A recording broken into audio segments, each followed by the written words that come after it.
Blessings. Welcome forward to season 3 of Reasonings right here at the Trail Life on Trail Life Television Network. Blessings. How are you? Oh my. Woo! 2020 started fast. Creative,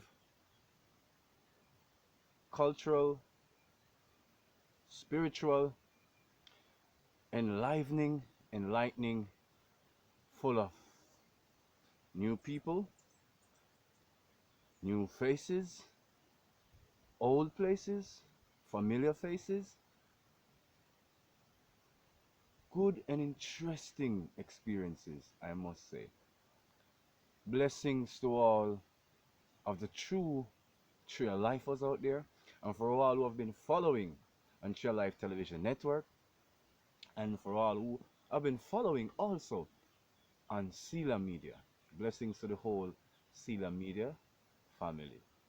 And we give thanks, for all who have been on this portion of the journey with us. And what a journey it has been, can I tell you? Wow. So, because of all of the interesting experiences I've been having, glory to the Most High Divine Yahuwah, I am brought to a place of, a needed sharing, a necessary, offering. And I know it will be beneficial to a couple of personal friends of mine and people I've been working with in the last couple of weeks and months. And I know that by the experiences and the engaging conversations, reasonings, arguments we've had, and the different kind of archetypal dichotomies that I've embarked upon, on the kind of depths into the essence of unraveling neuroses and psychosis, even though some terms are becoming archaic, but into a deep psychoanalysis of the human logos, the human behavior, structured and unstructured, in the current experience. And it's been very interesting.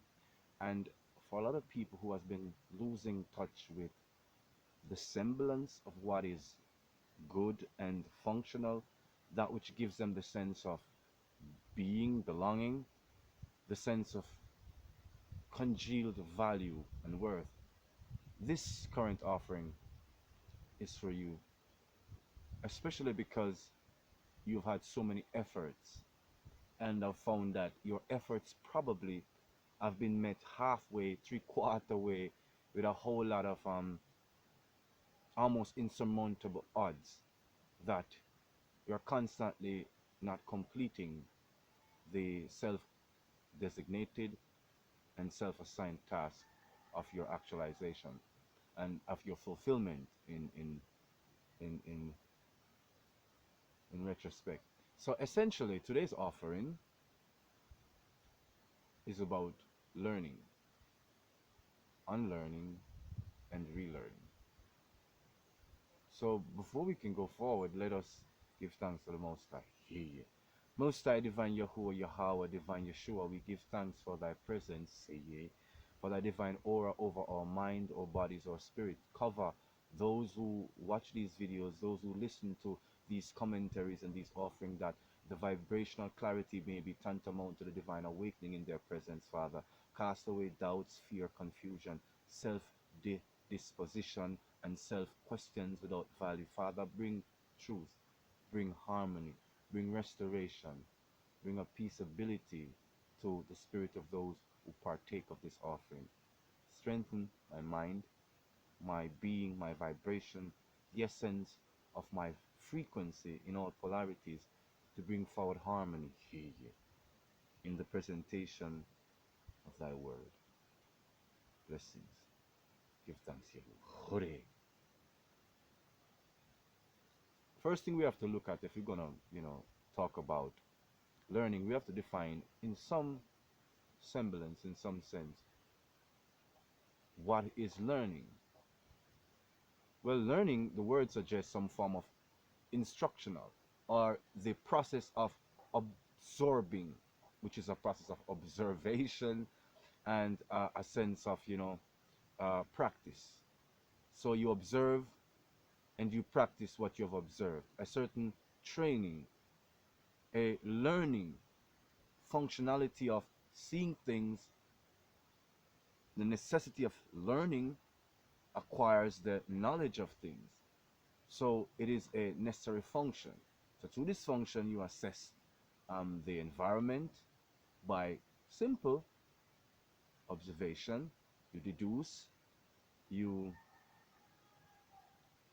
kind of sometimes become a little suspicious, and you provoke thought, but it's all in the process of learning, gaining some form of value from your introspections or the retrospective application of your knowledge, or a form of critical analysis. Then all forms of learning to gain value, to have some desired end result, to come to some point of benefit.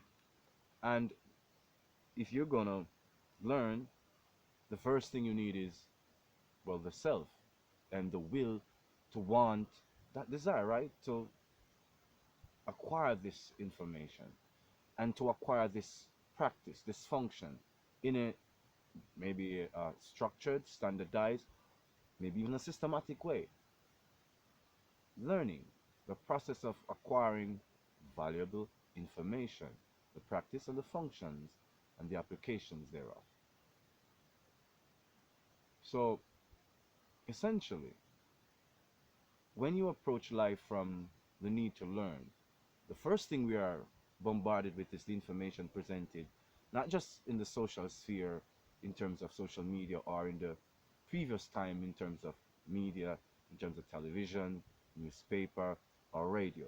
And we still have dimensions of that, but the modern ethos is social media, which has a multidimensional layering of all of those forms of information gathering and presentation. Learning in this age has a lot to do with your high school, your college degree, and the acumens you gain through that structured, standardized form of training. And so most people would have designed their experience around not just the efficacies of the information presented in these structured institutions, but around the behavioral ethics of those who presented the information, and the kind of lifestyle they promoted, and indeed the kind of lifestyle they lived. So training wasn't just a linear function from teacher to student in terms of information being presented, but it's vibratory, right? It is circular. So it comes around to behavior and function and attitude of the educators. No, there'll always be the polar differences, the admirable and the, the disliked, right? Amongst the cohort of educators. But the influence of the educators in terms of lifestyle and the ethics of their morality, right, has a lot of influence over the life, over the kind of decisions masses of individuals go through, especially because many individuals over extended period of time would have been educated by these individuals, would have been trained by these individuals. So there's a linear and a circular exchange of value systems. And so you find that as individuals go out into the workspace, they either find themselves being the butt of some great dislike in the teacher of the special kind who said, you are going to be nothing. And as they began to see their lives crash into limitations and the contractions that come with fear and improper processes, those teachers' words, those superstar teachers that were always right, seem to ring in their ear, and something of the bewildering occurs in a lot of cases. You hear, people might think me fickle for saying this, but you know what I'm saying.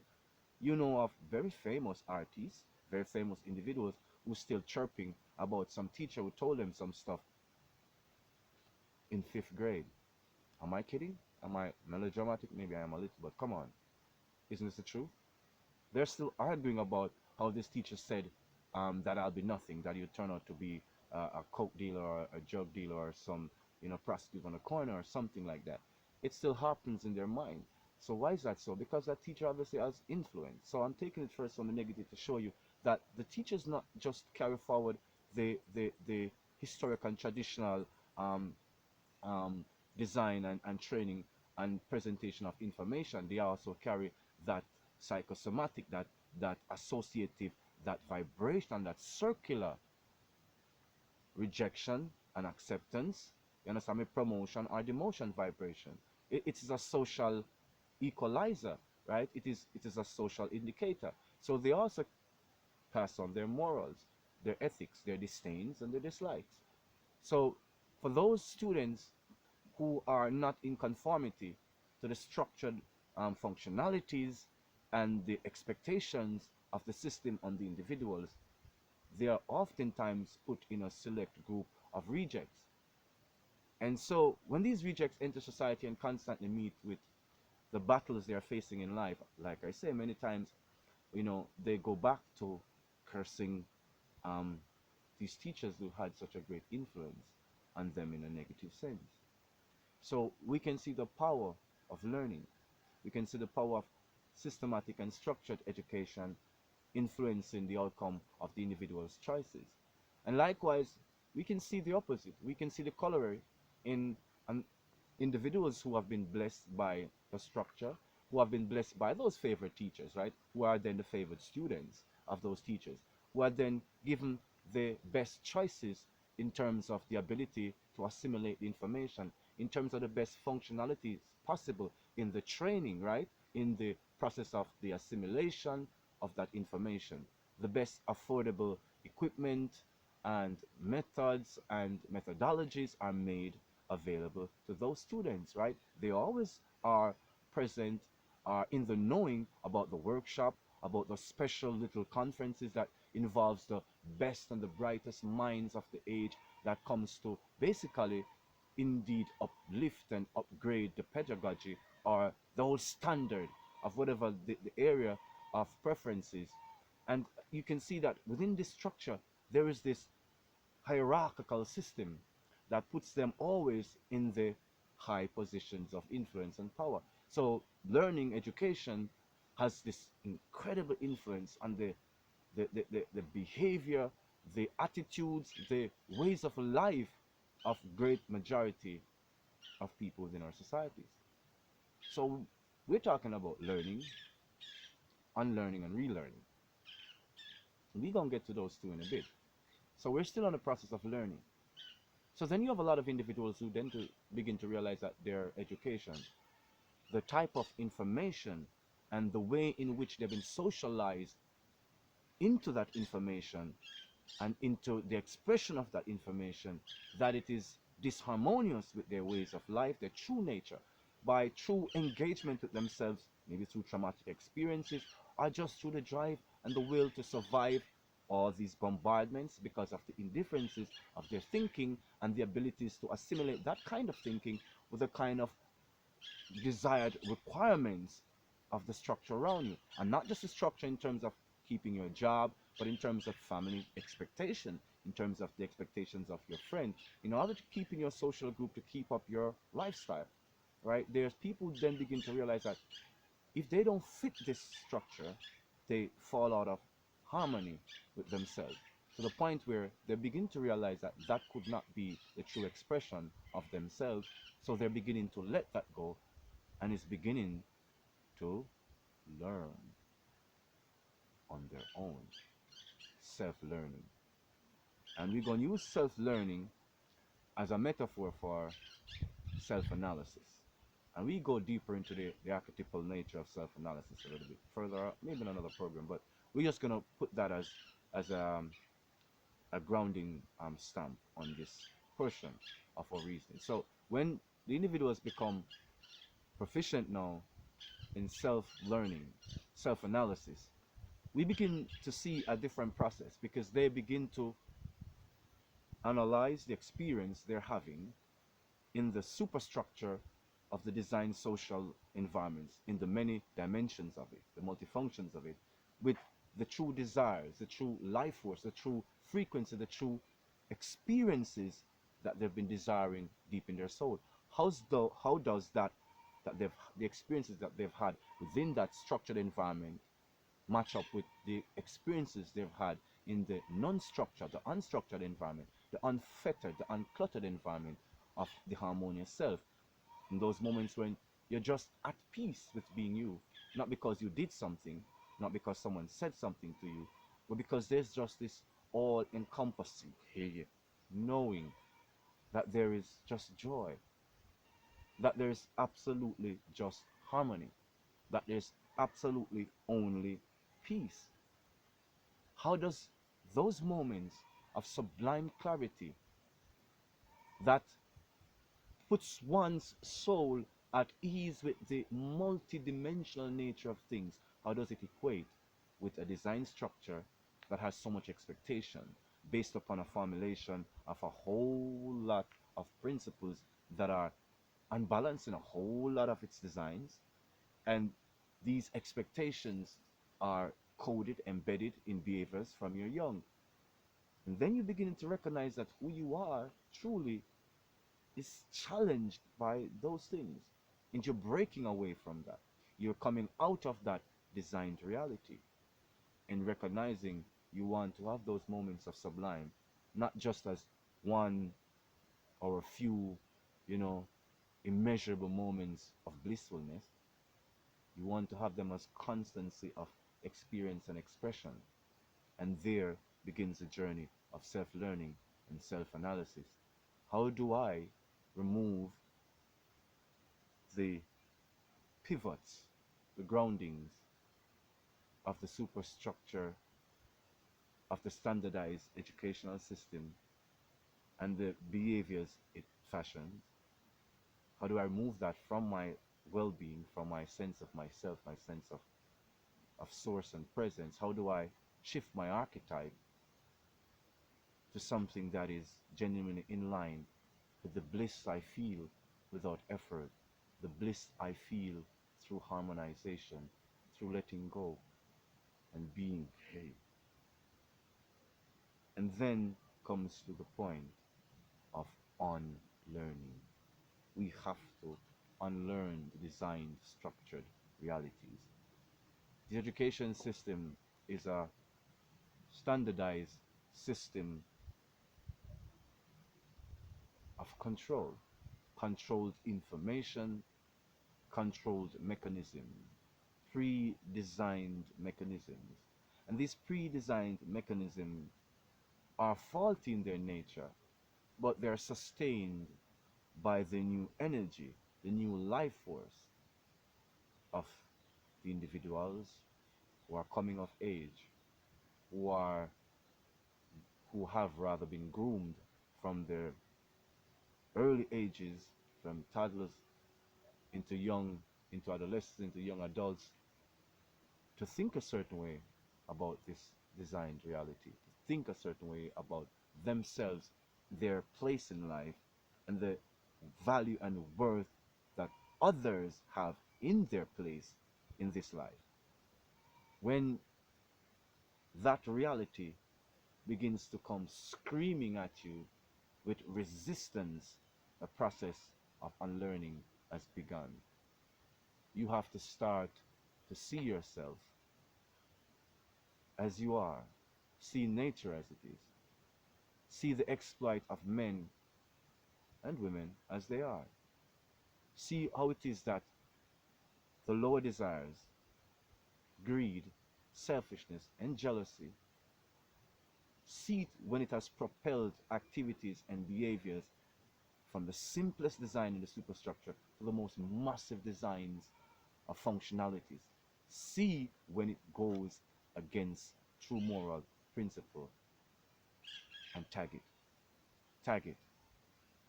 And just as how you can stand in your morally accepted right of your true desire to be, anything that goes against that can be tagged as a polar opposite, as something that should be understood but from a distance.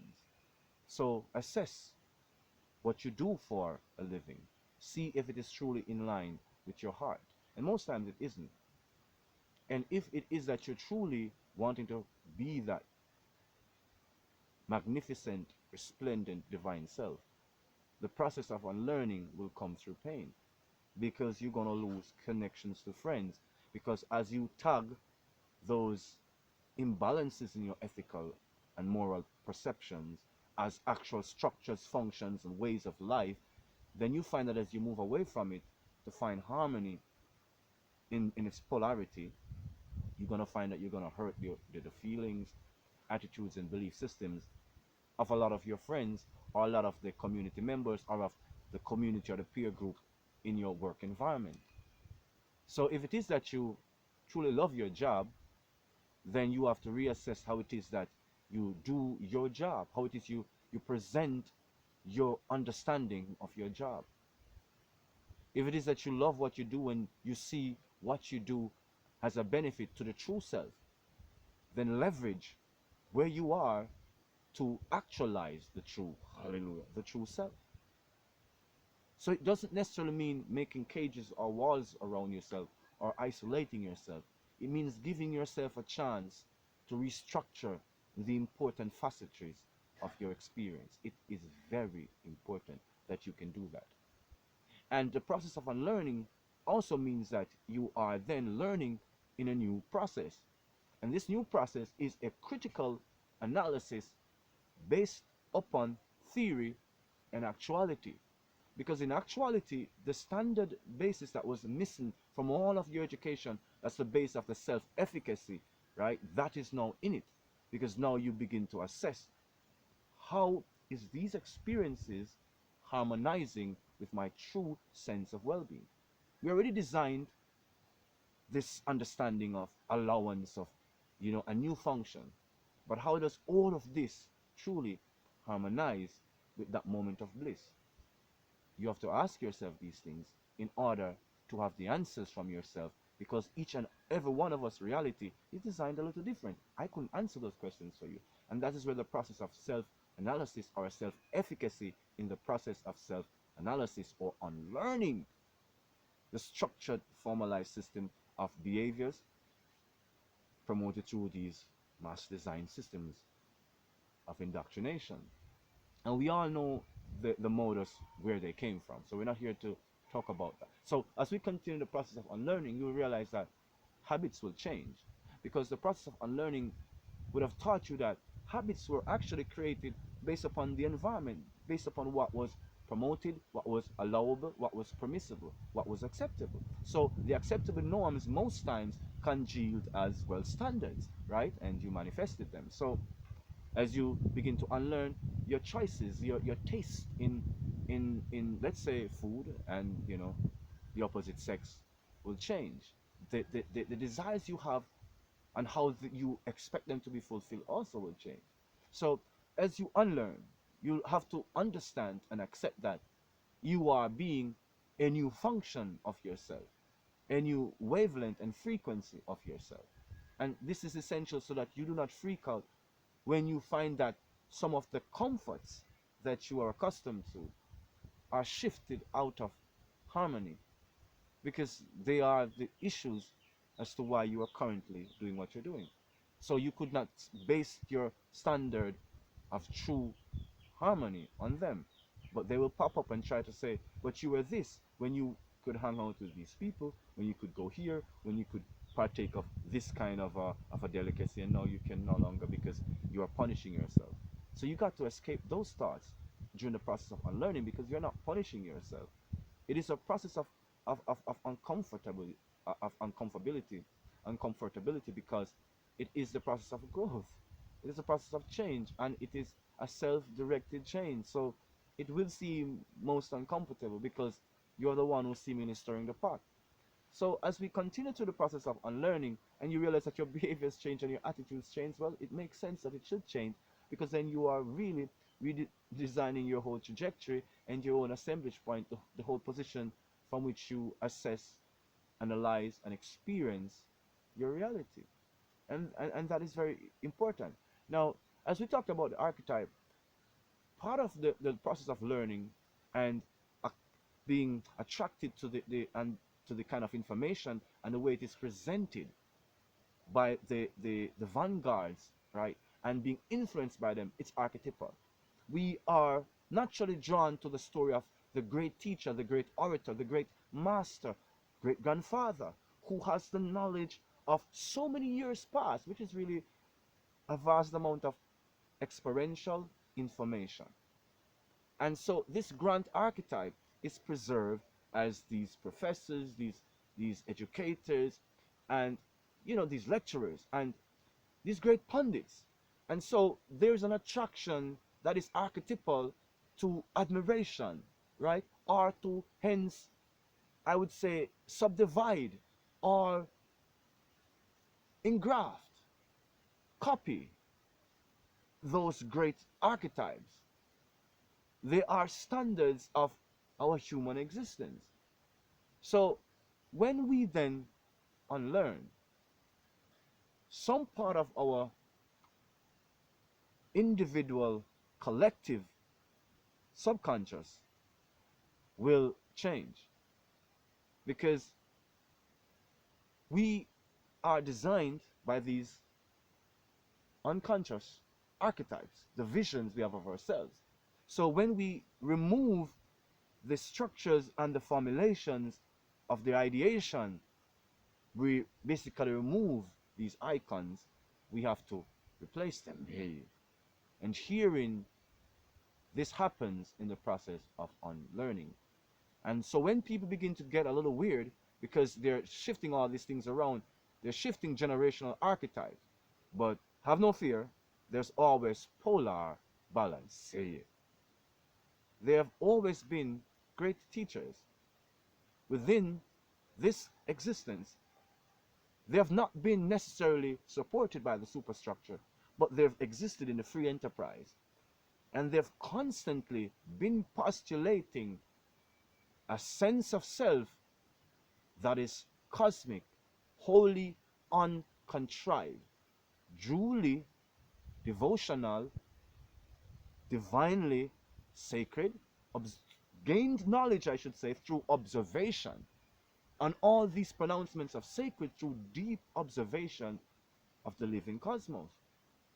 And these individuals, though bastardized by succeeding societies, their information, their insight still permeates the archetypal.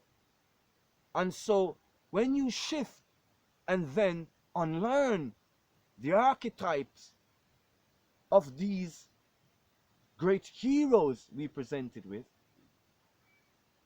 just know that there are other heroes who are ancient, established, and rooted in truth, true principle, true philosophical, psychological, analytical principles of being. So have no fear. So as you shift to these archetypes, these individual, collective, unconscious archetypes, people will hear you quoting people who are not familiar in your environment or in the environment of academia if you're academian. People now hear you quoting individuals who are ostracized within the accepted echelons of the masters of pedagogy. So during the process of unlearning, I would suggest that you find your true standard bearer. Yeshua was mine. And that is how I unlearned what I had learned and was learning. So as we now move from the process of unlearning to the process of relearning, we already have the archetype. We already have the individual, collective, unconscious. And now we can, through the process of self-analysis, begin to shape and form the individual, collective consciousness within ourselves now. by drawing from that subconscious, that collective subconscious, because the archetypes have been reestablished, new archetypes have been found, a new wavelength and vibration and frequency is ensuing, hence a new matter of being is actualizing. And as these archetypes find frequency resound and renowned within your being, within your consciousness, and you begin to actualize a new way of being, a new wave, a new frequency, others now will begin to see that, hmm, there might be something here. But it doesn't end there, because here now ensues the true process of relearning. You have to truly now begin to be educated in this new archetype, because you were never educated in it previously. You probably rejected your entire life. Hey. So now you have to be educated in it. And that was my search now when I found Yeshua, brother. Lazariyubarashi, Kwarashi Yeshu, Horshi, Yashe, Hashe. When Yeshua found me, I had to now, relearn how it is that this entire cosmos came to be. Because I had the archetype now, I had the collective subconscious, I had the collective unconscious, I had the conscious collective, the collective individual consciousness, I should say. And I had it as the essence of Rastafari. And I transformed now into the essence of a follower of Christ. It was weird because that collective individual that I had become, the Rastafari, I was, wow, feeling so good about it, right? But it never matched truly at times with the collective subconscious that I had, which had archetypes that far outweighed the archetypes that was prevalent within the environment I had. So as Christ brought me out of that, and the process of relearning ensued, and that archetype of the collective individual changed within me, as I began to look more at the collective unconscious within me. And those archetypes began to show me a whole vast plethora of universalities, cosmic analogies, and correlation. That coloring made my experience what it is and brought me to do these videos. So then, as I relearned, I began to truly now look into all those stories, all those codified information presented in all these books of the Bible in the standardized version I was given, plus the books that was not canonized. I began to look at the whole information of the presence of divinity through Yeshua upon the plane. And hence I do these videos. So in that process of relearning, I began to see the true nature of how life was created, though the angelic realms looked over this dimension, and how it is that the heavenly bodies in tandem with the divine order, the divine word of Yahuwah, correlates the seasons, the functions and fluctuations of the magnetic sphere that pulls and pushes, creates the circulation of the circadian, the rivers, the streams, the oceans, the living beings, the clouds, the very essence of this magnetic polarity, circulation of frequency. I was in awe because I saw for the first time, the living cosmos arise in me and made sense, true alignment. Tare. And so then I began to see through the process of relearning. Because Christ had told me what I'd learned wasn't necessarily completely wrong, but there were degrees and dimensions off. So we had to recalibrate, to recapitulate, to see truly what was happening and what is actually happening. And so through the process of relearning, there were times that I clashed with people because they had been long educated in a certain type of information that dealt with the arguments of people like myself who had come to this level of awakening or consciousness at this stage in our life. And so they assumed obviously that, okay, he's going from this or he's going from that. But each point in time when they had brought these arguments forward, the collective unconscious archetype here spoke again. And that was just completely brought into disillusionment and dissolution. It just was dissolved.